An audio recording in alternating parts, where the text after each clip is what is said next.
Note Bharat निर्वाचन आयोग के द्वारा जारी हो चुका है और जो कार्यक्रम आयोग ने निर्धारित किया है वो हमारे 39 नवादा लोकसभा निर्वाचन क्षेत्र से संबंधित इस प्रकार से है। अधिसूचना जारी होगी 20 तारीख को, 20 मार्च को। नाम निर्देशन पत्र दाखिल करने की अंतिम तिथि होगी 28 मार्च को और फिर नाम निर्देशन पत्रों के समीक्षा की तिथि होगी 30/3/2024। अवैधता वापस लेने की अंतिम तिथि 2 अप्रैल 2024 और मतदान की तिथि निर्वाचन की स्थिति में 19 अप्रैल 2024। मतगणना की तिथि 4 जून 2024 और वह तिथि जिसके पूर्व निर्वाचन की प्रक्रिया पूर्ण कर ली जानी है वह है 6 जून 2024। भारत निर्वाचन आयोग के द्वारा ये प्रेस नोट जारी होते ही आदर्श आचार संहिता प्रभावित हो गया है।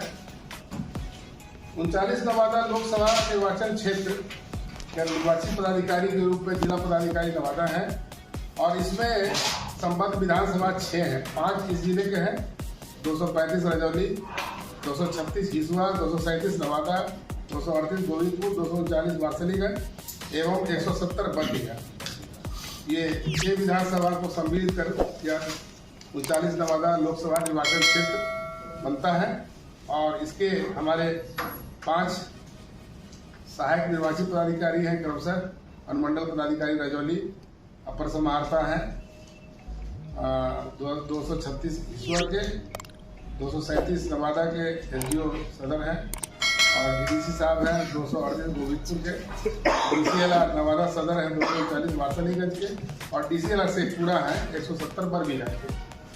आदर्श आचार संहिता के तहत जो भारत निर्वाचन आयोग का निर्देश है वो प्रभावी है। साथ ही लोक प्रतिनिधित्व अधिनियम और उसकी जो नियमावली है उसके सुसंगत प्रावधान भी लागू हो गए हैं। भारतीय दंड संहिता के अंतर्गत भी जो विहित प्रावधान है वो भी प्रभावी है।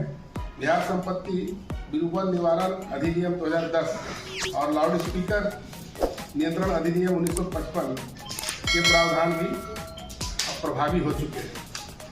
सभी से अपेक्षा है कि निर्वाचन को स्वतंत्र, निष्पक्ष, पारदर्शी रूप से संपन्न कराने के लिए आदर्श आचार संहिता का अनुपालन करें। इस लोकसभा निर्वाचन क्षेत्र अंतर्गत ये 6 विधानसभा में कुल मिलाकर 2043 मतदान केंद्र हैं। 235 रजौली में 338 मतदान केंद्र, 236 हिसुआ में 397, 237 नवादा में 370, 238 गोविंदपुर में 328, 239 वारसलीगंज में 362 और 170 बरबीघा में 248। पूरे निर्वाचन प्रक्रिया में निर्वाचक यानी मतदाता की सबसे बड़ी भूमिका है और उसके अद्यतन आंकड़ा से हम आपको अवगत कराना चाहेंगे। 15 मार्च 2024 यानी कल 12 बजे तक का जो आंकड़ा है ERO नेट पर जो हमारे कुल पंजीकृत मतदाता हैं उनकी संख्या इस प्रकार है। नवादा जिला के जो मतदाता हैं वो 17,69,796 हैं और हमारा लिंगानुपात 923 है। 17,69,796 में पुरुष मतदाता हमारे 9,20,190 है और महिला मतदाता 8,49,457 है। बरबीघा में कुल मतदाता बरबीघा क्षेत्र में जो हमारा 170 बरबीघा है उसमें 4,97,808 है। यानी पूरे नवादा लोकसभा निर्वाचन क्षेत्र का एज ऑन 15 मार्च कुल जो मतदाता हैं उनकी संख्या है 22,67,453, जिसमें कि 11,80,395 है पुरुष और महिला है 10,27,058। ये हम डाटा आप लोग को शेयर करने जा रहे हैं बुकलेट के रूप में। जी सर। और जो थर्ड जेंडर बोलते हैं, तृतीय लिंग, क्योंकि समावेशी चुनाव हमारा है, हम सबको समाहित करके चलते हैं, तो थर्ड जेंडर जो है उनकी भी संख्या 151 है।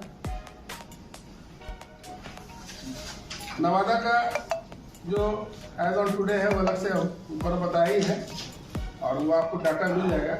एक चीज़ जान करके हम लोग को खुशी होनी चाहिए कि इस बार 18 से 19 आयु वर्ग के मतदाता हम लोगों ने इस अभियान में जो हम लोग का संक्षिप्त पुनरीक्षण चला उसमें 18,215 मतदाता जुड़े और 20 से 29 जो आयु वर्ग है उसमें 3,45,192 यानी तकरीबन 3.5 लाख से ऊपर 3,60,000 के लगभग है ये उनकी बड़ी आयु मतलब कम ये यंग जो है युवा मतदाता की संख्या में बढ़ोतरी हुई है।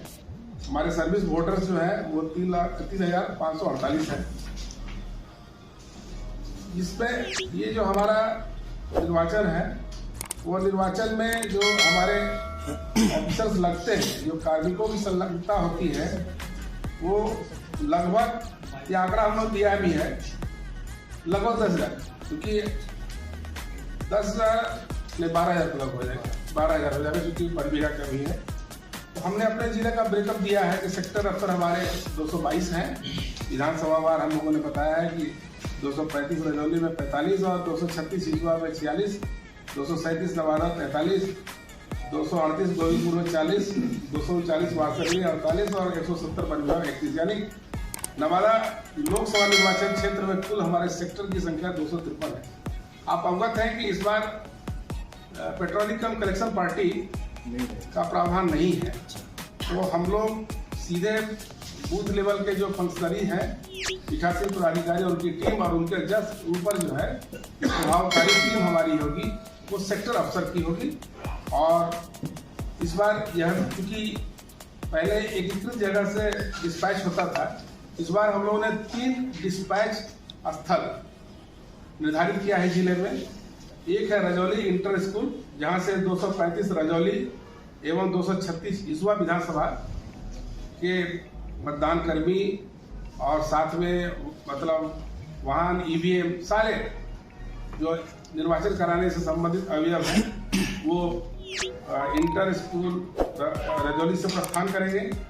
गांधी इंटर स्कूल से 237 नवादा की सामग्री और कार्मिक प्रस्थान करेंगे और कन्हाई इंटर स्कूल नवादा से 238 गोविंदपुर और 239 वासलीगंज के मतदान कर्मी और सामग्री का प्रस्थान होगा। बरबीघा 170 जो है वो रामाधीन कॉलेज शेखपुरा से होगा और ये जो प्रस्थान होगा तो मतदान संपन्न कराने के पश्चात पूर्वक केएलएस कॉलेज नवादा में वो हम लोग का रिसेप्शन सेंटर होगा, संग्रहण स्थल, और वहीं पर हमारा 6 कमरे का 6 विधानसभा क्षेत्र का जो ईवीएम पोल आएगा वो 6 स्ट्रॉन्ग रूम में रखा जाएगा और काउंटिंग जो भी प्रक्रिया आयोग की होगी उसके आलोक में संपन्न की जाएगी जैसा कि कार्यक्रम में हम लोगों ने बताया। भारत निर्वाचन आयोग ने निर्वाचकों की सुविधा के लिए ये ईपिक यानी फोटो पहचान युक्त पहचान पत्र इसको बोलते हैं, फोटो युक्त पहचान पत्र, उसके अतिरिक्त 14 वैकल्पिक दस्तावेज निरूपित किए हैं जिनका प्रयोग कर मतदाता मतदान कर सकेंगे। क्योंकि होता क्या है कि दिमाग में बात बनी रहती है लोगों को कि हमको मतदाता पहचान पत्र नहीं है तो हम वोट नहीं दे पाएंगे, ऐसा नहीं है। तो वो जो प्रेस नोट आया है आयोग का उसमें 14 वैकल्पिक दस्तावेज है, उसको हम लोगों ने चिन्हित कर दिया है कि वो है। और पूरे जिले में धारा 144 भी लागू हो चुका है और इसमें जो मोटा बात है आप लोग अवगत भी है लेकिन फिर भी बताना चाहेंगे कि वो ये 5 या 5 से अधिक व्यक्ति किसी जगह पर एकत्रित नहीं होंगे, लेकिन उसमें कुछ पूर्वानुमति प्राप्त अगर सभा है, जुलूस है या शादी है या बारात पार्टी है या सब यात्रा है जो भी है या सरकारी कर्मचारी है या पुलिस बल पर ये नहीं लागू होगा। उसी तरह से अस्त्र शस्त्र के मामले में भी तीर धनुष लाठी भाला गड़ासा ईंट पत्थर वगैरह भी जो है कोई प्रदर्शन हथियार का नहीं होगा। और उसमें भी चूंकि ये जो हमारे कर्तव्य पर कर्मी हैं उन पर यह लागू नहीं रहेगा। और शस्त्र निरीक्षण करने के लिए हम लोगों ने पहले भी सत्यापन करने के लिए 27 से 29 दिन का कार्यक्रम रखा था और अभी भी 14-15 का था। तो इसमें जो है शस्त्र अनुज्ञप्तिधारियों का वो शस्त्र निरीक्षण इस अवधि में कराना उनकी बाध्यता होती है। और ये भी है कि ये चुनाव स्वच्छ एक शब्द हम लोग प्रयोग कर रहे हैं, इसलिए कोई भी उत्तेजक नारा या भाव भंगिमा या प्रदर्शन या आलेख आदि का प्रदर्शन किसी तरह से नहीं होगा। वो आदर्श आचार संहिता का उल्लंघन माना जाएगा। मतदाताओं को डराने धमकाने या किसी भी प्रलोभन में कोई भी लाने का प्रयास करेगा तो सख्त कानूनी कार्रवाई उनके विरुद्ध की जाएगी। और आप इस बार आयोग ने कुछ नए अवयव भी किए हैं। जैसे पिछले बार हम बताए थे कि 85 प्लस उम्र के जो मतदाता हैं या PWD, इसको दिव्यांगजन मतदाता कहते हैं, तो उनके लिए वॉलंटरी है, मतलब उनके स्वेच्छा पर है। 12D फॉर्म भर करके उनको होम वोटिंग की भी सुविधा देने का आयोग ने निर्देश दिया, लेकिन वॉलंटरी है।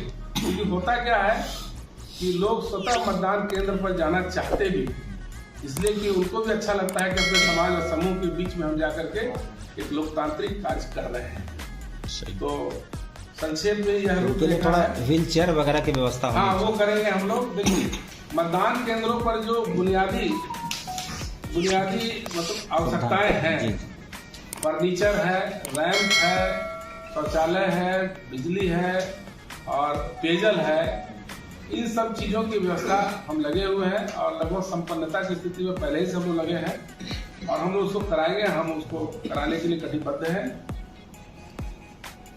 तो लोकतंत्र के इस महापर्व में आपसे और हमारे जो नवादा लोकसभा निर्वाचन क्षेत्र के मतदातागण हैं और इससे संबंधित सभी लोग हैं, चाहे वो राजनीतिक दलों के प्रतिनिधि हो या अलग से भी कोई अभ्यर्थी हो, गैर राजनीतिक जो भी है, सभी से हमारी गुजारिश है कि इस लोकसभा आम निर्वाचन 2024 को स्वतंत्र, पारदर्शी, निष्पक्ष, समावेशी, सुगम एवं शांतिपूर्ण तरीके से प्रलोभन मुक्त स्थिति में संपन्न कराने में हमें सहयोग प्रदान करें। हम लोगों के साथ तत्पर हैं। प्रजातंत्र में प्रजा की, मैं कई बार बोलता हूं कि बहुत बड़ी जिम्मेवारी है। हम तो तंत्र हैं और प्रजा को एक लोकतंत्र में, लोकशाही में उनको यह मौका है, स्वर्णिम मौका है, लोग अधिक से अधिक घरों से निकल करके आए और मतदान करें। क्योंकि इस जिले का मतदान प्रतिशत वो लगभग 50% था विगत 2019 और लोकसभा निर्वाचन में और 2020 विधानसभा निर्वाचन में। तो आप खास करके मीडिया के बंधुओं से आग्रह होगा कि इस बात को हम लोग, चूंकि हम लोग प्रथम चरण में ही चुनाव कराते हैं, आप अवगत हो चुके होंगे कि 4 जिले प्रथम चरण में आच्छादित हो रहे हैं, नवादा, गया, औरंगाबाद, जमुई जी। तो उसमें यही है कि सब लोगों को मेहनत करना है। ये जो